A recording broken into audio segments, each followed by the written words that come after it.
नमस्कार दोस्तों, कैसे हैं सभी। आज हम इतिहास की आधुनिक भारत को लेकर के इतिहास की चौथी क्लास लेकर आए हैं। हमने 3 क्लासों में ब्रिटिश विस्तार को थोड़ा सा देखा था और आज हम ब्रिटिश विस्तार पर भी आगे बात करने वाले हैं।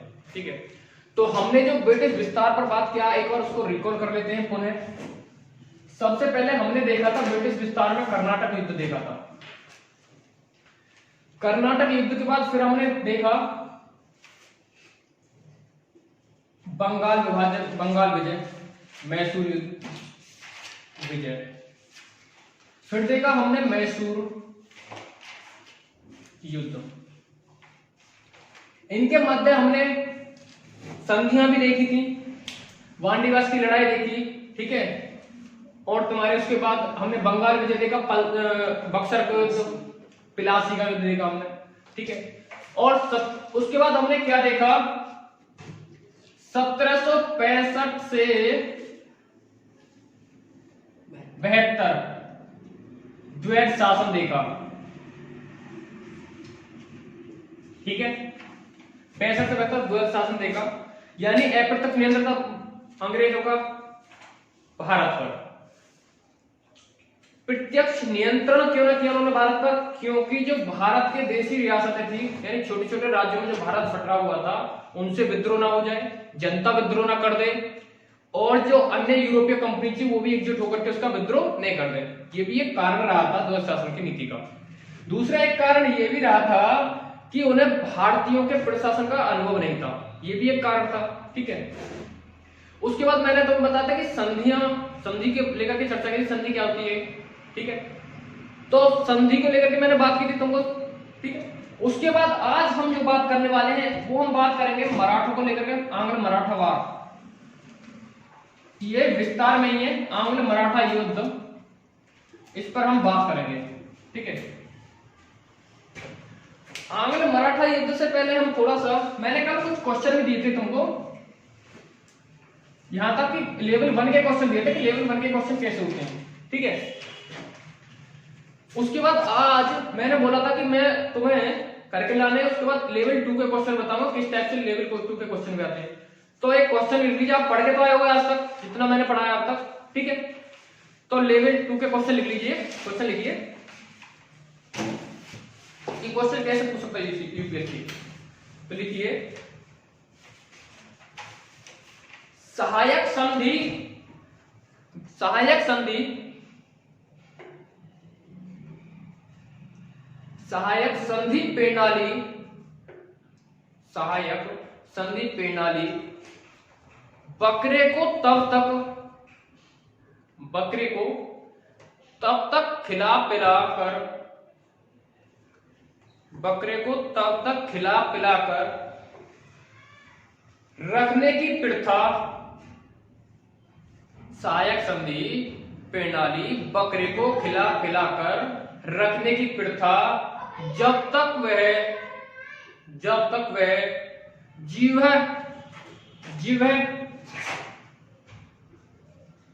करने के काबिल न हो जाए, जीव करने के काबिल न हो जाए,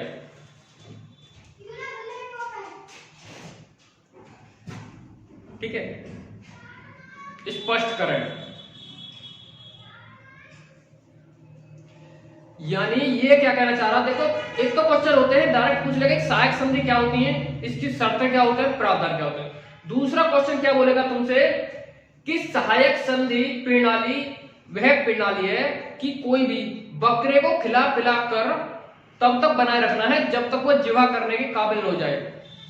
तो इसका कहने का तात्पर्य क्या है यहाँ पे कि सहायक संधि से राजा, यानी जो जिसके साथ में सहायक संधि की जाती है उसको अंदर अंदर खोखला कर देना,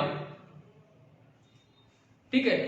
यानी उससे बोल देना कि हाँ तुम्हारा ही अधिकार है, लेकिन कार्य नीति अपने अनुसार चलाना, उसको तब तक बनाए रखना जब तक खुद से सामर्थ्य न हो जाए, ठीक है।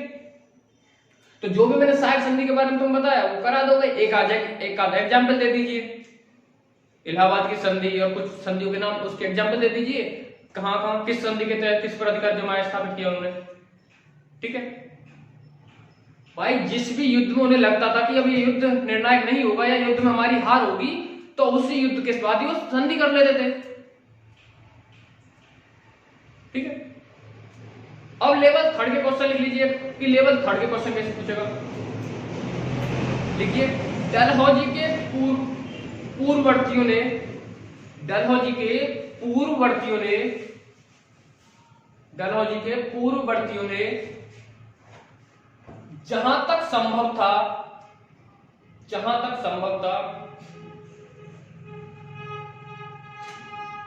समामेलन से बचने का प्रयास किया। जहां तक संभव था समामेलन से बचने का प्रयास किया, अर्थात विलय, कोष्टक करते हुए समामेलन की जगह विलय।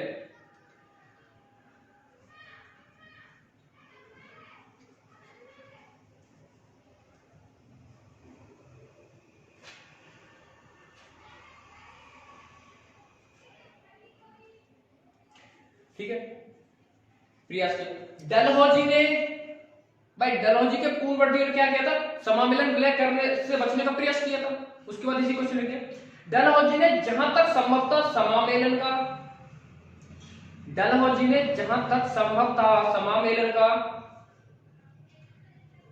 इसी में लिख दिया गया। डलहौजी के द्वारा समामेलन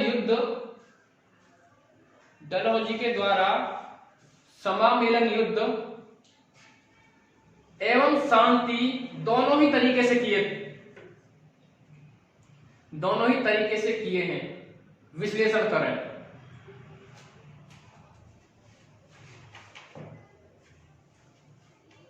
तो कुछ समझ में आ रहा है इसमें?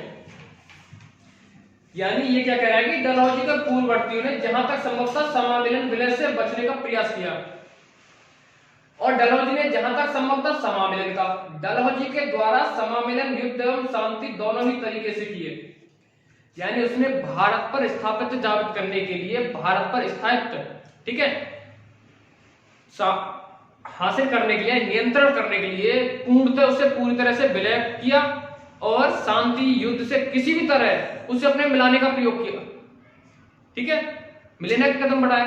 और इसके जो पूर्ववर्ती गवर्नर हुए थे, उन्होंने क्या किया था, संधि के द्वारा अप्रत्यक्ष नियंत्रण किया था। ठीक है, इस बात को लेकर के 2-4 पॉइंट लिख दोगे पीछे, मैंने इस पेज में कराया। ठीक है, चलिए आज हम बात करने वाले हैं आंग्ल मराठावार को लेकर के।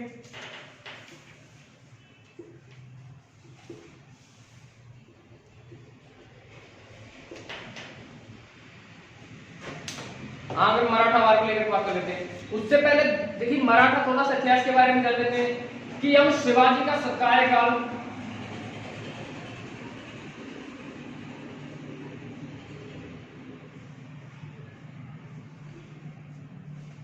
1627 से 1600 शिवाजी का कार्यकाल रहता है, और उनके उत्तराधिकारी का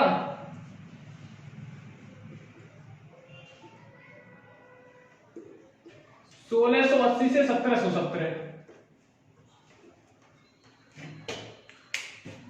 ठीक है, शिवाजी 1627 से 1680 तक कार्यकाल है शिवाजी का, उनके उत्तराधिकारी 1680 से 1717 तक। ये मराठों की स्थापना किसने की थी? शिवाजी ने। ठीक है, विस्तार शिवाजी ने किया था, उनके उत्तराधिकारी। इनका जो शासन था बहुत ही सुदृढ़ शासन था। ठीक है, शक्तिशाली शासक उभर के आए थे। इसके बाद क्या होता है कि 1717 से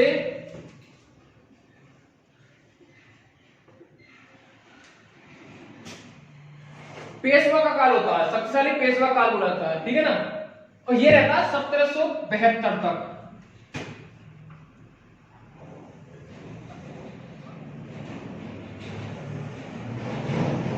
1717 से 1772 तक शक्तिशाली पेशवा शासन करते हैं, जैसे बालाजी बाजीराव प्रथम बालाजी। ठीक है, इस तरह से माधवराव, ये इनका शासन काल रहता है। और उसके बाद आता था तुम्हारा अयोग्य उत्तराधिकार। ठीक है, और वो फिर छोटे छोटे स्थायित्व में बढ़ जाता है। अयोग्य पेशवा एवं मराठा कुल। इसके बाद अयोध्या पेशवा है वो मराठा कुल में विभक्त हो जाता है, ठीक है।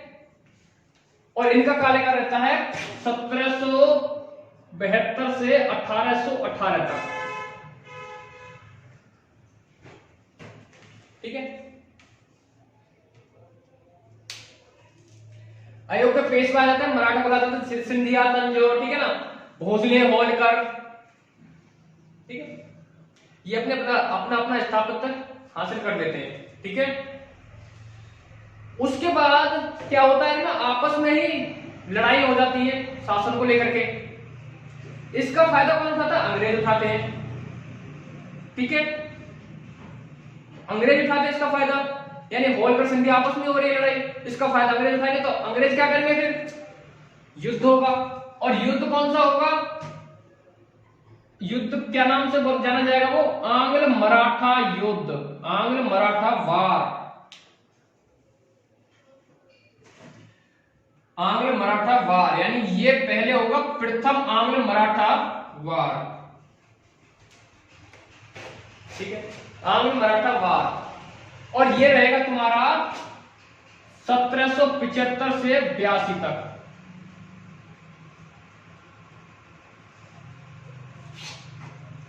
इसमें दो संधि कर लेते हैं, एक बड़यार का युद्ध होता है, बड़गांव का युद्ध 1789 में, 83 में, ठीक है। उसमें क्या होता है, इनकी हार होती है अंग्रेजों की, फिर वो बड़गांव की संधि कर लेते हैं, और फिर उसके बाद भी युद्ध को करते रहते हैं। तो 1782 की संधि के द्वारा ये युद्ध समाप्त होता है, ठीक है। तो हेडिंग डाल लीजिए प्रथम आंग्ल मराठा युद्ध, विस्तार के क्रम में ही कर रहे हैं, ठीक है।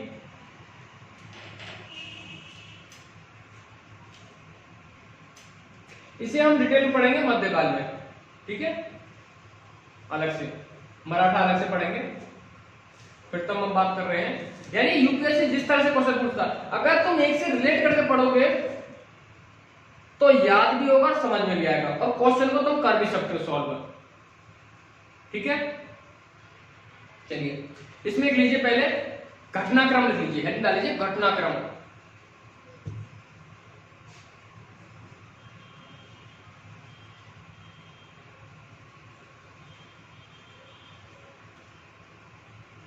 लिखिए, पेशवा पद को लेकर, पेशवा पद को लेकर पेशवा माधवराव द्वितीय, पेशवा माधवराव द्वितीय, माधवराव द्वितीय एवं रघुनाथ राव के मध्य, एवं रघुनाथ राव के मध्य संघर्ष।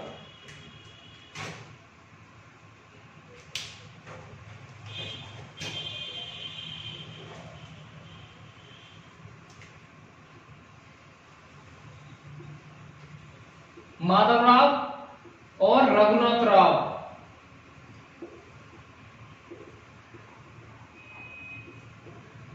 संघर्ष शुरू हो गया था 73 से, ठीक है, के मध्य संघर्ष 73 से। उसके बाद नेक्स्ट लिखिए, रघुनाथ राव ने, रघुनाथ राव ने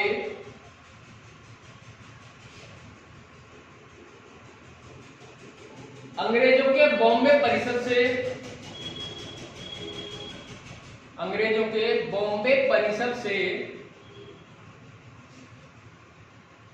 सहायता की मांग की, बॉम्बे परिषद से सहायता की मांग की,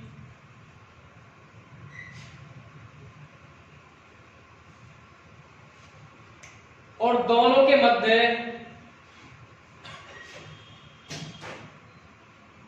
और दोनों के मध्य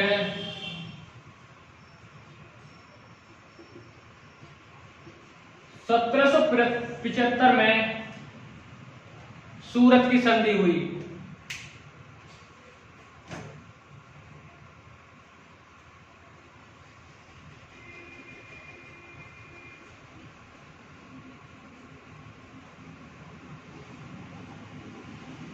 ठीक है, नेक्स्ट लिखिए, हालांकि सूरत की संधि हुई 1776 में। उसके बाद लिखिए नेक्स्ट। हालांकि गवर्नर जनरल वारेन हेस्टिंग्स, हालांकि गवर्नर जनरल वारेन हेस्टिंग्स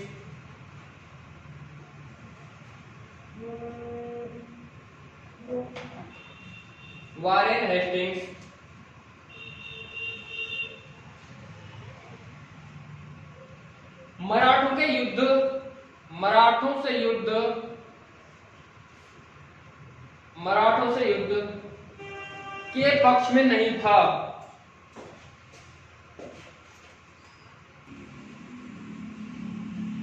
युद्ध के पक्ष में नहीं था। यथास्थिति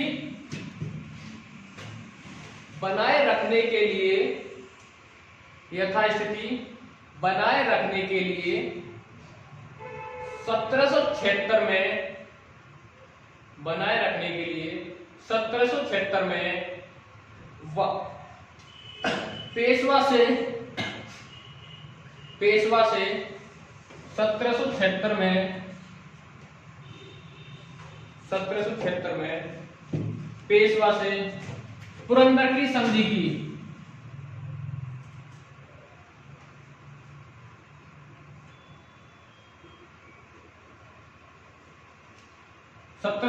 में पुरंदर की संधि की, लेकिन कंपनी के डायरेक्टरों के निर्देश पर, लेकिन कंपनी के डायरेक्टरों के निर्देश पर, लेकिन कंपनी के डायरेक्टरों के निर्देश पर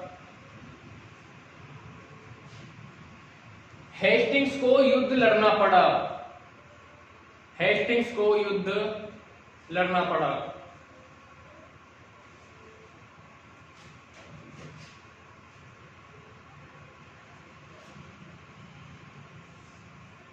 नेक्स्ट लिखो, हेस्टिंग्स को युद्ध लड़ना पड़ा। अंततः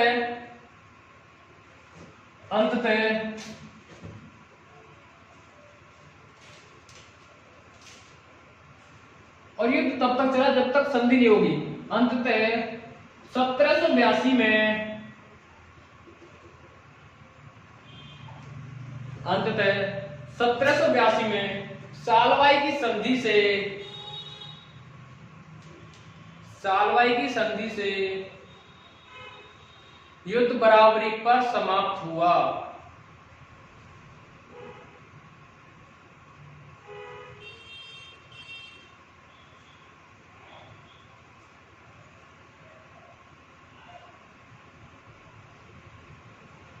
ठीक है, इसमें नेक्स्ट एक और लिख लीजिए। अंग्रेजों को सालसेट द्वीप, सालसेट द्वीप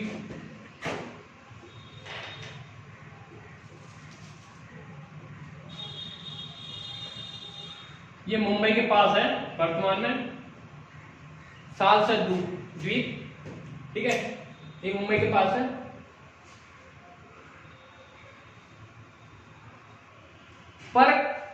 पर कब्जा एकमात्र लाभ मिला, पर कब्जा एकमात्र लाभ मिला। यानी इस युद्ध के साथ सालवाई की संधि में क्या हुआ, सालसेट द्वीप मिला इसको केवल कब्जे के तहत एकमात्र।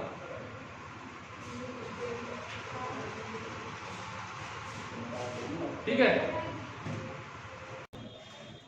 अब दूसरी हेड डाल लीजिए। पहला तो हो गया आंग्ल मराठा युद्ध, हो गया 1775 से 82। ठीक, दूसरा आंग्ल मराठा युद्ध,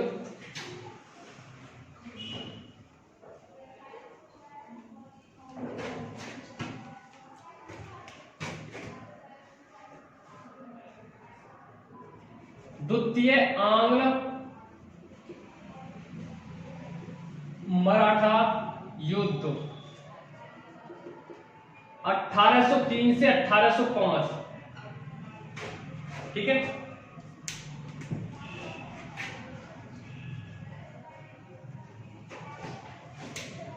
इसमें लिखिए कारण, उसमें कारण घटनाक्रम लिखवा दिया मैंने। परिणाम में क्या हुआ था, केवल परिणाम में उन्हें लाभ के रूप में क्या मिला भाई, संधि हुई, दो संधि हुई थी। ठीक है, एक सालवाई संधि, एक पुरंदर की संधि, ठीक है, और सूरत की भी संधि हुई, 3 संधि हुई थी, परिणाम में आ जाएंगे। ठीक है, कारण क्या रहेगा, उसमें 2 कारण है, कौन सा था, रघुनाथ राव, ठीक है, और माधव राव, ठीक है, इन दोनों में महत्वाकांक्षा रहेगी। इसमें अंग्रेज का, रघुनाथ राव अंग्रेजों से सहायता लेता है, और उसके बाद क्या होता है कि अंग्रेजों की भी महत्वाकांक्षा रहती है इसमें, क्योंकि कंपनी के डायरेक्टर उसे निर्देश देते हैं।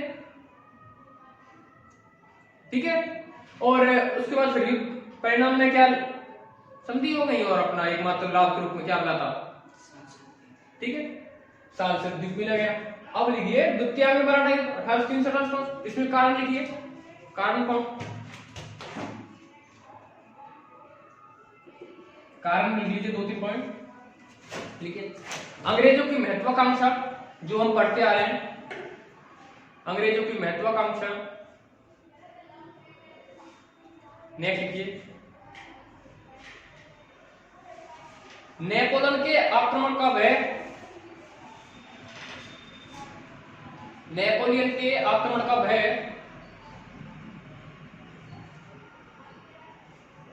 नेपोलियन के आक्रमण का भय एवं वेलेजली की आक्रामक नीति, एवं वेलेजली की आक्रामक नीति,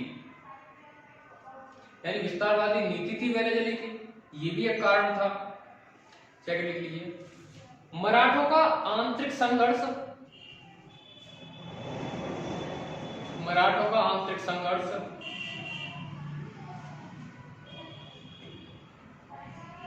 जैसे पेशवा पद पर नियंत्रण, पेशवा जैसे पेशवा पद पर नियंत्रण या प्रभाव को लेकर, पेशवा पद पर नियंत्रण या प्रभाव को लेकर सिंधिया एवं होलकर में, सिंधिया एवं होलकर में तनावपूर्ण संबंध थे, आपस में तनाव चला था पेशवा पद को लेकर के सिंधिया और होलकर में, क्योंकि मराठे कुल में बट चुका था। ठीक है, चलिए नेक्स्ट लिखिएगा, कारण में सिंधिया एवं सिंधिया एवं पेशवा के बेहतर संबंध,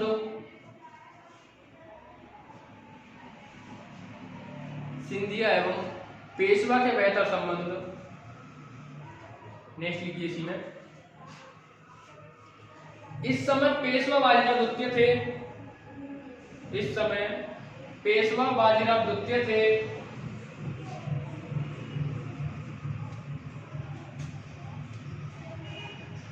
पेशवा के इशारे पर,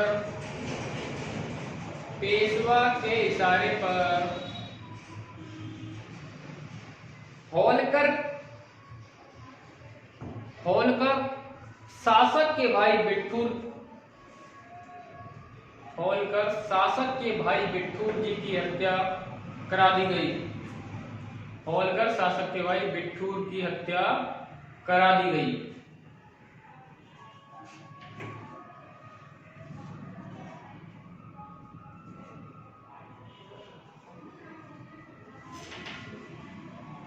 होलकर ने पेशवा को पराजित कर,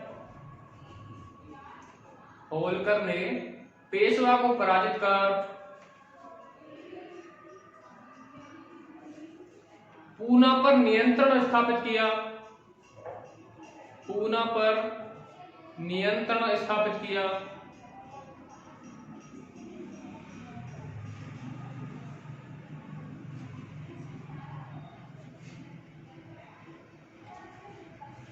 इसी में देखो आगे, पेशवा बाजीराव द्वितीय ने,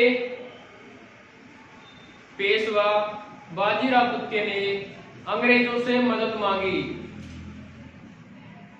पेशवा बाजीराव द्वितीय ने अंग्रेजों से मदद मांगी,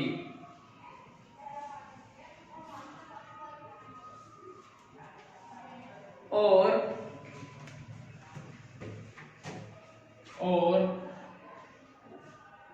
1802 में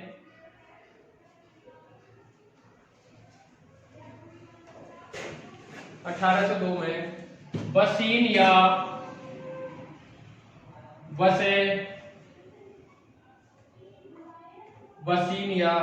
वसे की संधि हुई। वसे की संधि हुई।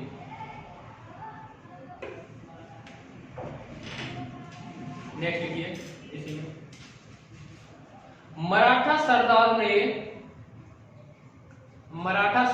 ने इस संधि का विरोध किया। मराठा सरदारों ने इस संधि का विरोध किया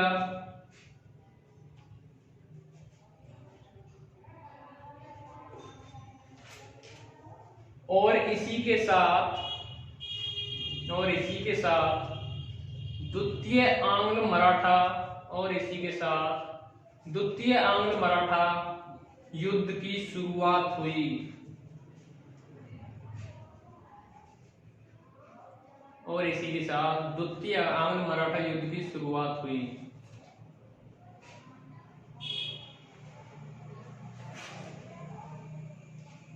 गॉट इट? चलिए नेक्स्ट। अब लिखिए कारण हो गए। क्या कारण रहे थे? होलकर और सिंधिया में तनावपूर्ण संबंध थे। उधर सिंधिया के पेशवा से अच्छे संबंध थे, तो पेशवा के कहने पर क्या हुआ, होलकर जो शासक था उसके भाई बिट्ठूर की हत्या करा दी गई। इससे पेशवा और होलकर में युद्ध हो गया, जिसमें क्या हुआ था, होलकर ने पेशवा को पराजित करके पूना पर नियंत्रण स्थापित कर लिया। इससे पेशवा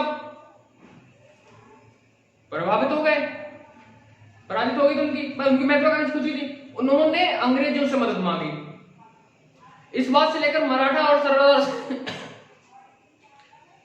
मदद मांगी, और इसके साथ क्या हुआ था, संधि हो गई, वसीम की संधि 1802 में होलकर और पेशवा की मदद अंग्रेजों ने करा दी थी।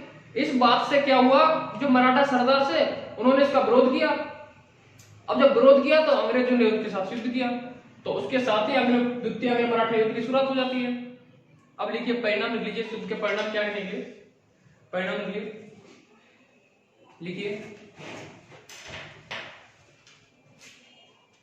युद्ध में मराठों की हार हुई। युद्ध में मराठों की हार हुई।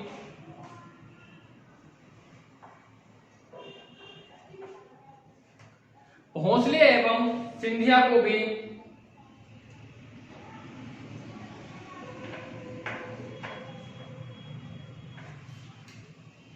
हार हुई। भोंसले एवं सिंधिया को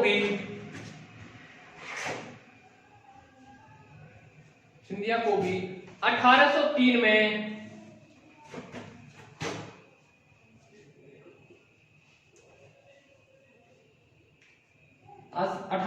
में क्रमशः देवगांव,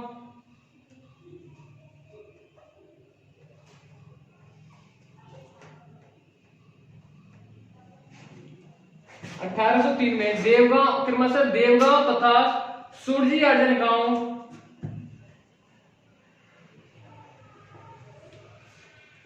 अर्जन गांव की संधि पर हस्ताक्षर हुए।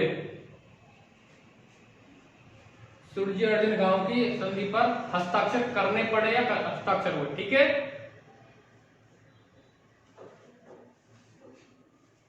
नेक्स्ट लिखिए। इसके पश्चात होलकर से युद्ध प्रारंभ।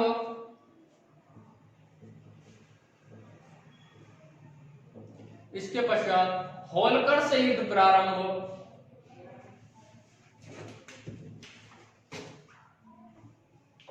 और 1806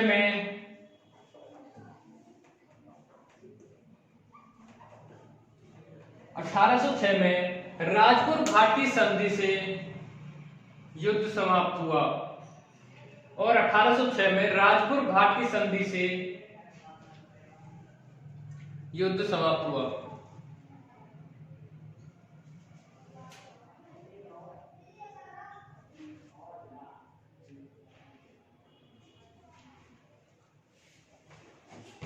गॉट इट? आगे नोट करके लिख लिए।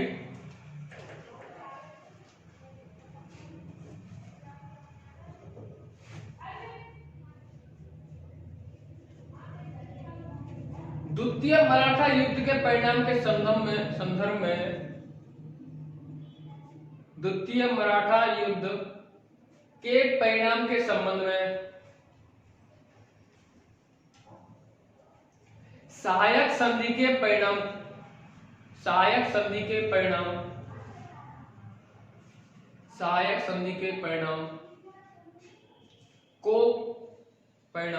के कंसेप्ट को प्रयोग करना है। कभी याद नहीं, लिखवा देता हूं। मतलब क्या है, जब किसी भी एग्जाम्स के जैसे कोई भी है परिणाम की बात करें तो परिणाम का क्या निकल रहा है, सिंपल क्या हो रहा है, संधि हो रही है। और संधि क्या होती है, सहायक संधि के जो कॉन्सेप्ट है क्या क्या है भाई, सुरक्षा की जिम्मेदारी अंग्रेजों को होगी, उसका अदायगी कौन करेगा, शासक करेंगे। ठीक है, इस तरह से जो सहायक संधि की जो शर्तें प्रावधान से उसमें इसमें यूज कर दोगे प्रावधान परिणाम में। Got it? चलिए आगे देखिए अगला, तृतीय अंग मराठावार। तृतीय अंग मराठावार।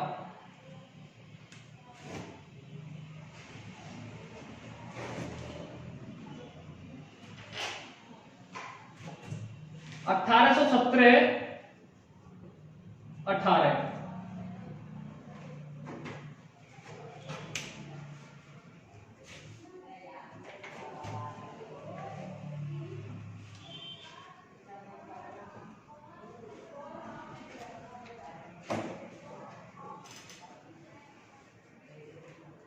लिखिए, घटनाक्रम एवं कारण। घटनाक्रम एवं कारण। कारण ही घटनाक्रम होते हैं। घटनाक्रम क्या मतलब कि इसका जो उत्थान है, इस युद्ध को प्रेरित कैसे किया, युद्ध कैसे हुआ, इसके क्या कारण थे, कारण ही घटनाक्रम होते हैं। इसकी जो नींव है कहां रखी गई, कैसे रखी गई, लिखिए इसमें। अंग्रेजों की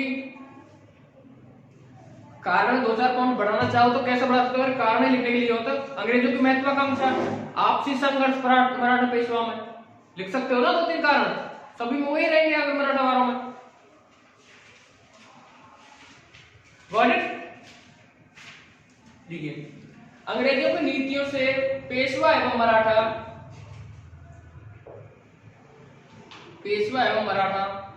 सरदारों में असंतोष,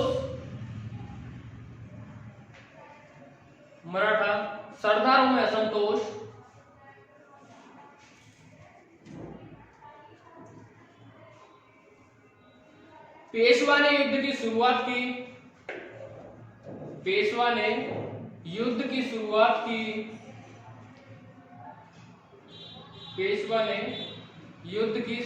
की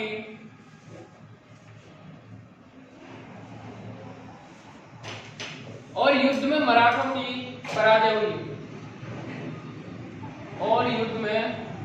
मराठों की पराजय हुई।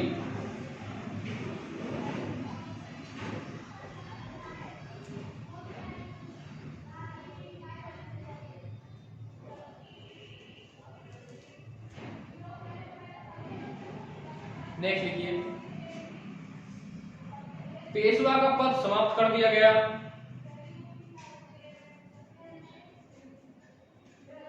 पेशवा का पद समाप्त कर दिया गया।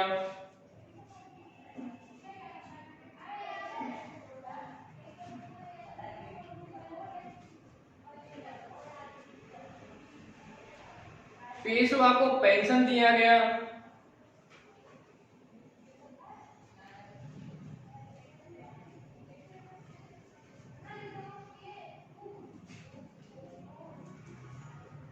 तथा कानपुर के नजदीक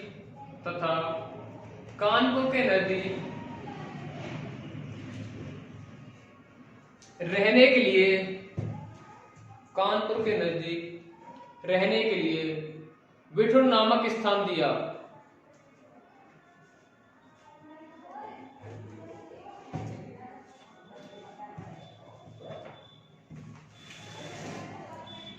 नेक्स्ट देखिए सी में, शिवाजी के उत्तराधिकारी प्रताप सिंह, शिवाजी के उत्तराधिकारी प्रताप सिंह, प्रताप सिंह को 17 में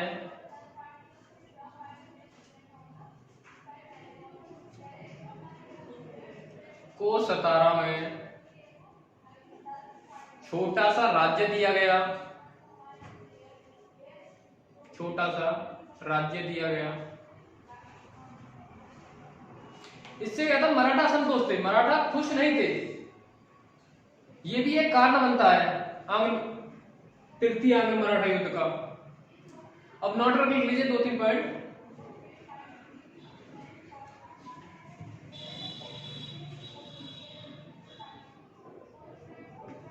तृतीय मराठा युद्ध से पूर्व, तृतीय मराठा युद्ध से पूर्व लॉर्ड हेस्टिंग ने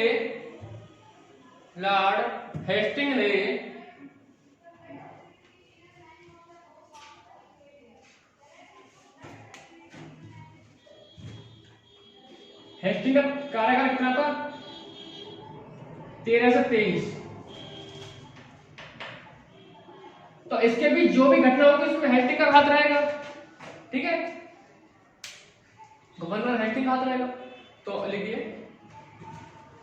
पूर्व लॉर्ड हेस्टिंग ने पिंडारियों की शक्ति का दमन किया,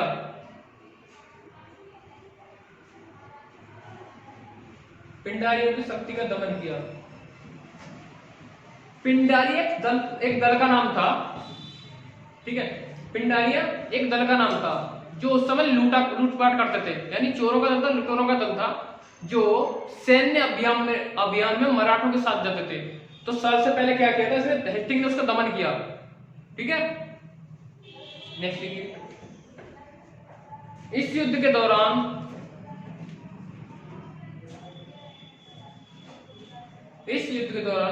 भीमा कोरेगांव की लड़ाई हुई। इस युद्ध के दौरान भीमा कोरेगांव की लड़ाई हुई, जिसमें पेशवा की हार हुई,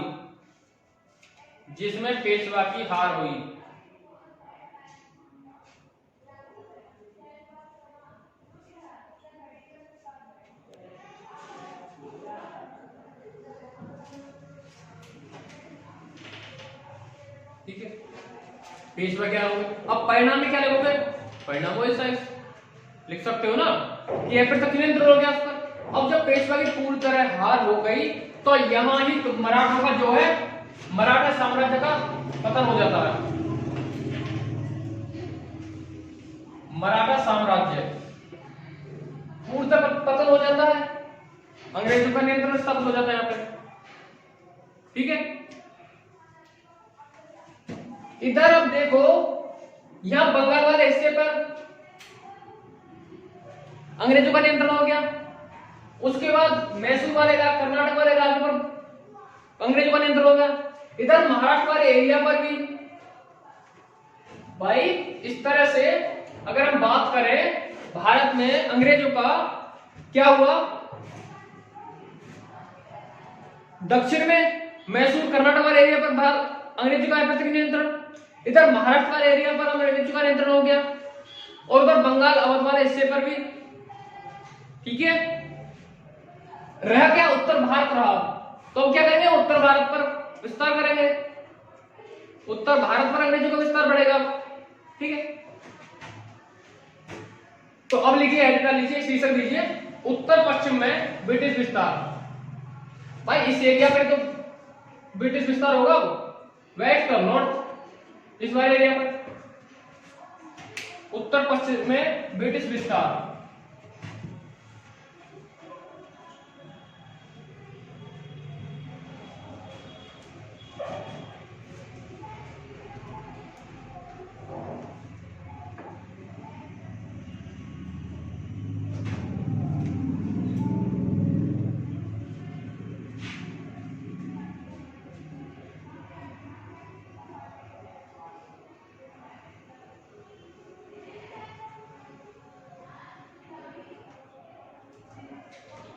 उत्तर पश्चिम में ब्रिटिश विस्तार। ठीक है, तो इसमें पॉइंट लिख लीजिए कुछ दो एक। उत्तर पश्चिम में 3 प्रमुख शक्तियां थी। उत्तर पश्चिम में 3 प्रमुख शक्तियां थी, अफगानिस्तान, सिंध और पंजाब। यानी इधर अफगानिस्तान वाले एरिया पर और इधर सिंध वाले एरिया पर, पंजाब वाले एरिया पर। भाई यहां तक देखो तुम्हारा महाराष्ट्र तक क्या हुआ था, अंग्रेजों का नियंत्रण हो गया था। मैसूर वाले इलाके पर भी अंग्रेजों का नियंत्रण था, और इधर बंगाल अवध वाले एरिया पर भी अंग्रेजों का नियंत्रण हो गया। तो ये उत्तर पश्चिम वाला एरिया बचा। यहाँ पर भी 3 प्रमुख शक्तियां थी। बटा हुआ तो छोटे छोटे राज्यों में था, राजपूत वगैरह, राजस्थान भी टुकड़ों में बटा था। इधर जम्मू कश्मीर में भी हिस्सा था, रणजीत सिंह का शासन था पंजाब और इस वाले एरिया पर। ठीक है, अफगानिस्तान एक अलग शक्ति के रूप में उभर रहा था, इधर सिंध में भी एक शक्ति उभर रही थी। ठीक है, देखिए इसी में अफगानिस्तान की सीमा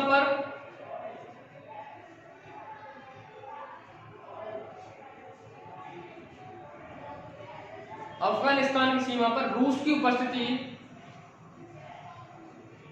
अफगानिस्तान की सीमा पर रूस की उपस्थिति अंग्रेजों के लिए चिंताजनक थी,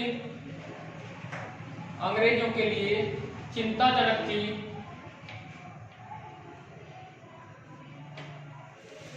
सिंध एवं पंजाब पर भी, सिंध एवं पंजाब पर भी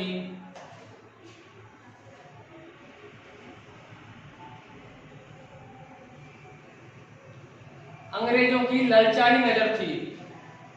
यानी पंजाब और सिंध पर भी नियंत्रण करना चाहते थे वो।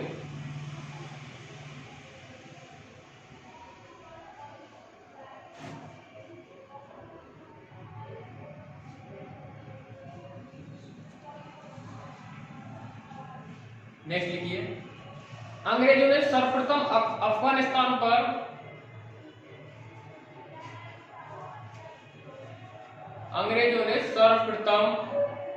अफगानिस्तान पर नियंत्रण की योजना बनाई।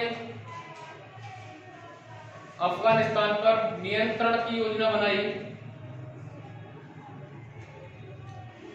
और अफगानिस्तान पर नियंत्रण के लिए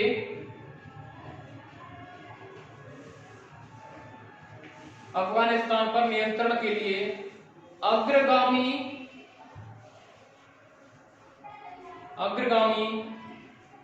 नीति का अनुसरण किया गया।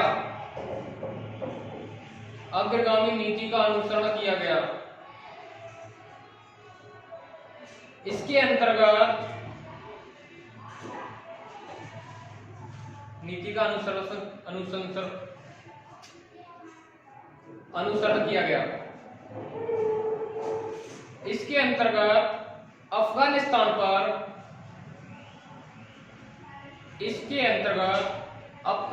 पर नियंत्रण स्थापित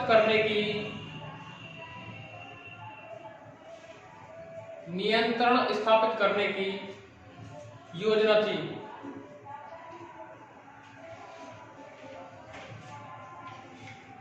इससे रूस को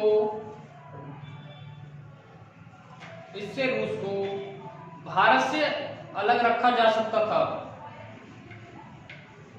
इससे रूस को भारत से अलग रखा जा सकता था।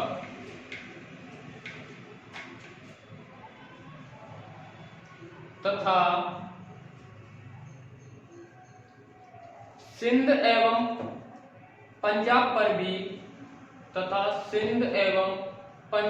भी नियंत्रण रखने में आसानी होती। यानी क्या था कि जो यहाँ अफगानिस्तान पर अगर रूस की नजर थी तो अंग्रेज क्या चाहते थे कि हम डायरेक्ट यहाँ से अफगानिस्तान पर नियंत्रण रहे। इससे क्या होगा कि रूस से भारत को बचा सकते हैं, रूस की नीति नहीं आएगी। दूसरी, ये सिंध और पंजाब पर भी हमारा नियंत्रण हो जाएगा, इसके मध्य आ जाएंगे तो इन्हें हम चारों से घेर लेंगे। उनकी ये नीति थी अग्रगामी, यानी पहले इसे उसके बाद इसे, इस पर नियंत्रण स्थापित करें। Got it? नेक्स्ट लिखिए अगला पॉइंट। 1839 1839-42 1839-42 के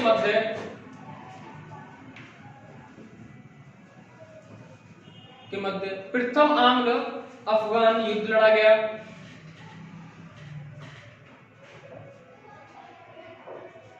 प्रथम आंग्ल अफगान युद्ध लड़ा गया।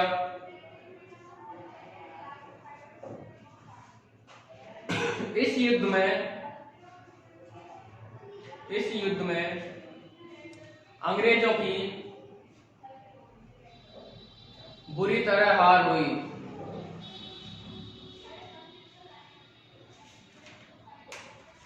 अंग्रेजों की बुरी तरह हार हुई।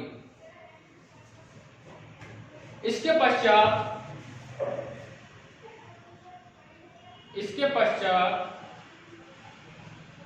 अफगानिस्तान नीति में बदलाव देखा गया।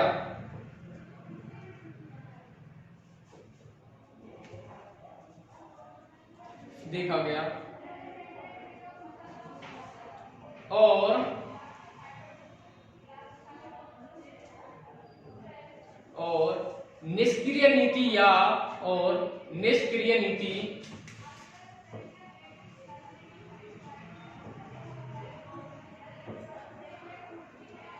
नीति या कुशल आक्रमण्यता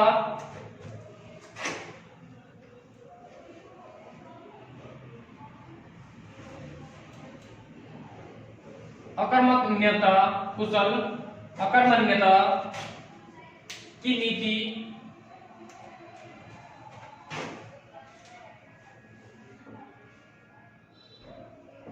1842-77 तक चली की नीति का पालन किया।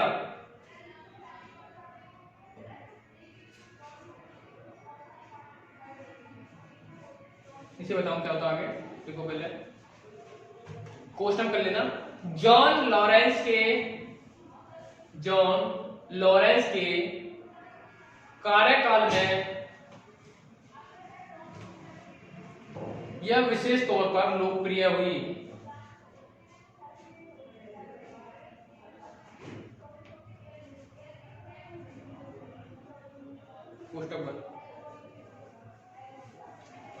तौर पर लोकप्रिय हुई। इस नीति के अंतर्गत आगे लिखो, इसी में इस नीति के अंतर्गत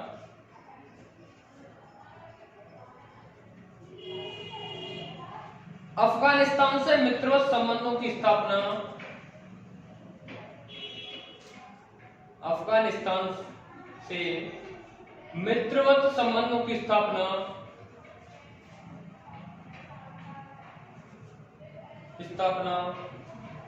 पर बल तथा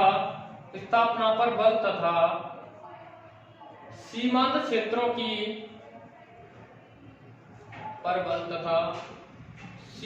क्षेत्रों की सुरक्षा को अत्यधिक महत्व दिया गया।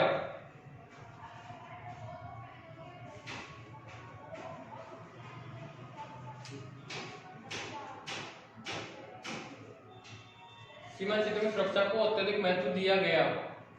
हालांकि इस युद्ध के पश्चात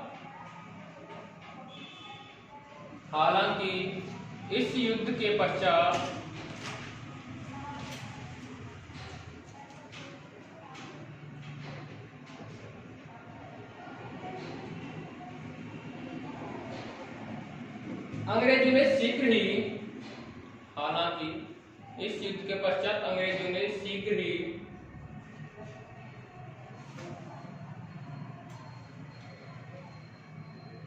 सिंध एवं पंजाब को जीत लिया।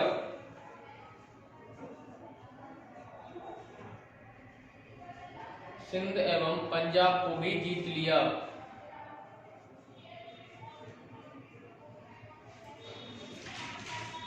और पुनः रूसी खतरे एवं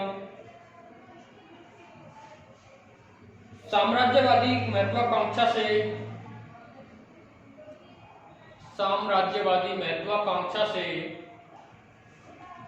प्रेरित होकर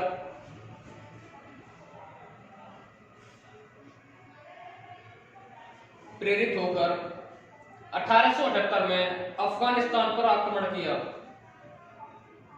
1878 में अफगानिस्तान पर आक्रमण किया। इसमें भी अंग्रेज हारते हैं। इसे द्वितीय अफगान युद्ध कहा जाता है। ठीक है,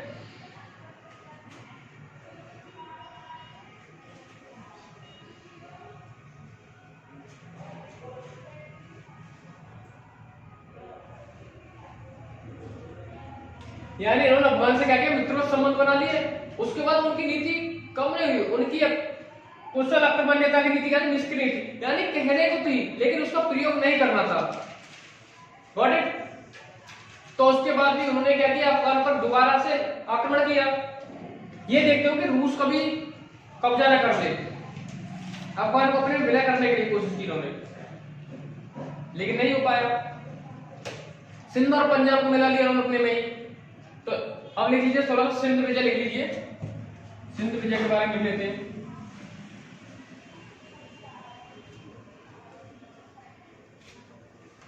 सिंध विजय,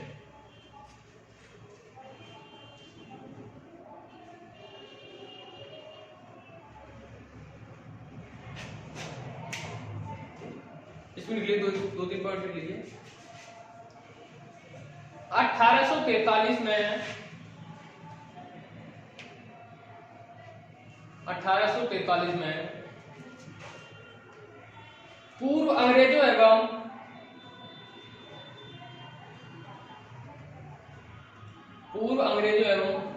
सिंध के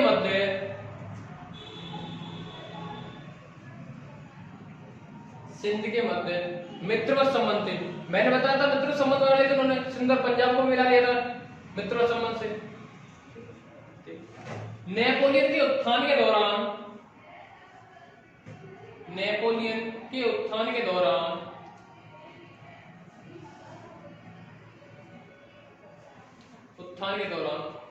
सिंध के शासकों ने अंग्रेजों को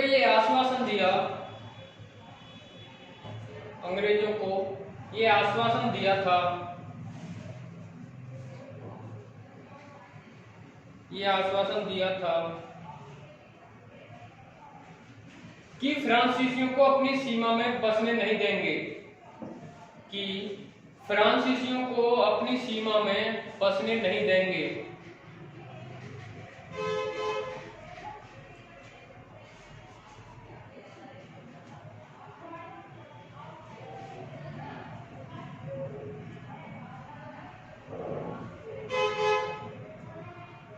नेक्स्ट 1832 में हम क्या कर रहे हैं, 1843 से पहले की घटना कर रहे हैं। ठीक है, इसमें लिखा हुआ है 1843 से पहले मित्र संबंध हुए थे, उसी के बारे में लिख रहे हैं। ठीक है, 1832 में सिंध के शासकों ने अंग्रेजों को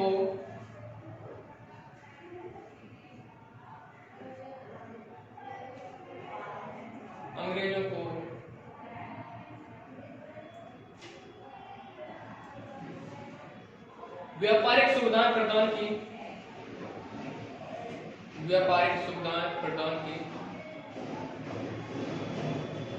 नेक्स्ट लिखिए,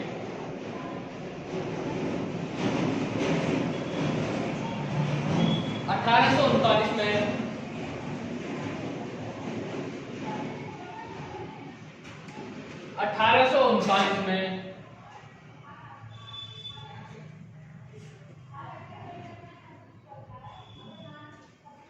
सिंध के साथ सहायक संधि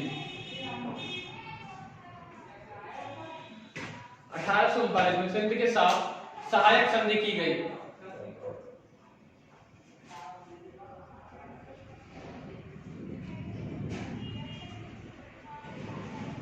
नेक्स्ट देखो, अफगानिस्तान युद्ध में भी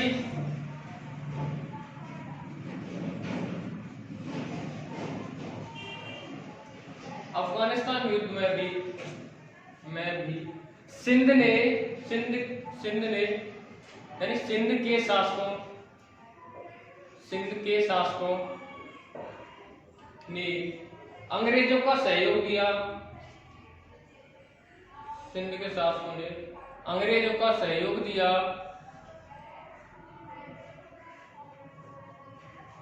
इसके बावजूद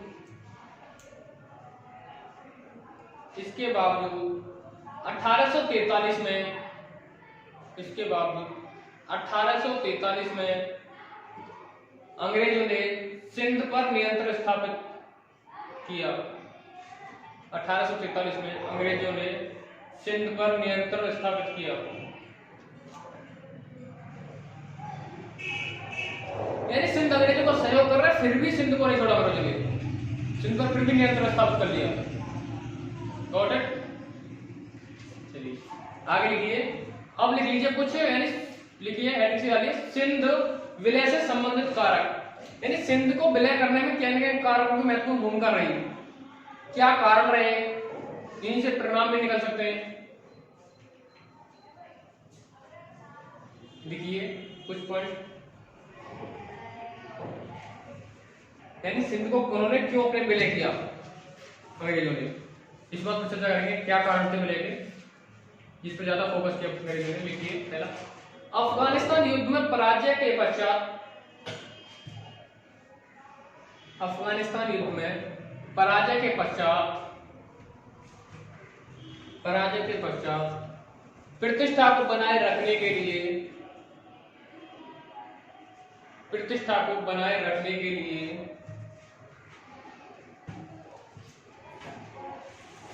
सिंध विलय करना जरूरी था।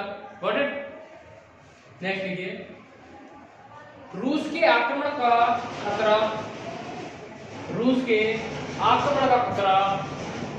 अभी भी व्याप्त था।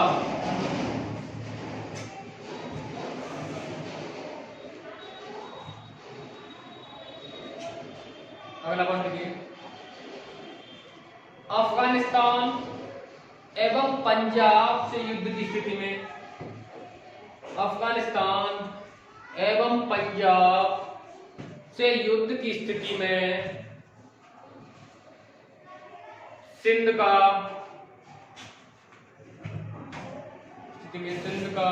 महत्वपूर्ण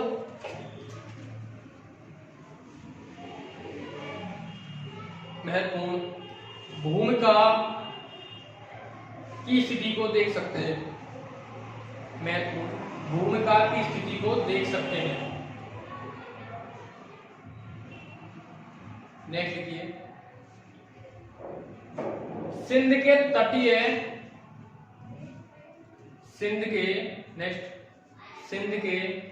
तटीय इलाकों का सामरिक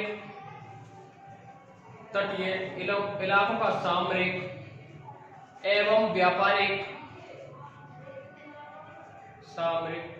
व्यापारिक दृष्टिकोण से भी महत्व था।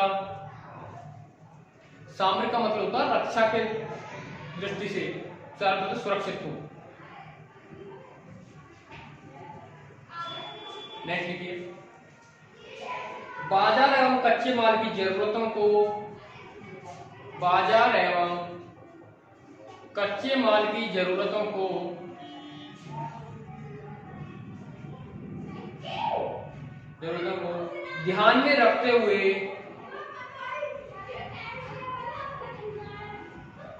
ध्यान में रखते हुए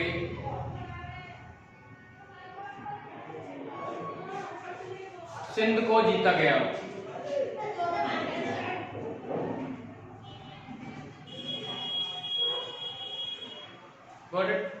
यानी सिंध को विलय करने का कई कारण थे। तो अफगानिस्तान से, रूस का जो अफगानिस्तान पर आक्रमण की दृष्टि से देखा जाए, दूसरा अफगानिस्तान और सिंध पर विजय के लिए महत्वपूर्ण था, सिंध का इलाका जीतने के लिए। और यहाँ जो ये तटीय प्रदेश थे सामरिक रूप से दृष्टिकोण से बहुत ही महत्वपूर्ण थे, आर्थिक दृष्टि से भी। Got it? तो आज हमने ब्रिटिश विस्तार में क्या क्या देखा, एक बार रिकॉल कर लें। आंग्ल मराठा तीनों देखे। उसके बाद उत्तर पश्चिम में विस्तार देखा, सिंध विजय देखी 1843 में। 1818 में मराठों का पूर्ण तरह पतन देख लिया, ठीक है। पुरंदर की संधि, सूरत की संधि, गॉट इट। इसका भी एक फैक्ट के रूप में लिखते चलो साथ साथ, गॉट इट। चलिए आज के लिए इतना ही, मिलते हैं next class. Thank you class.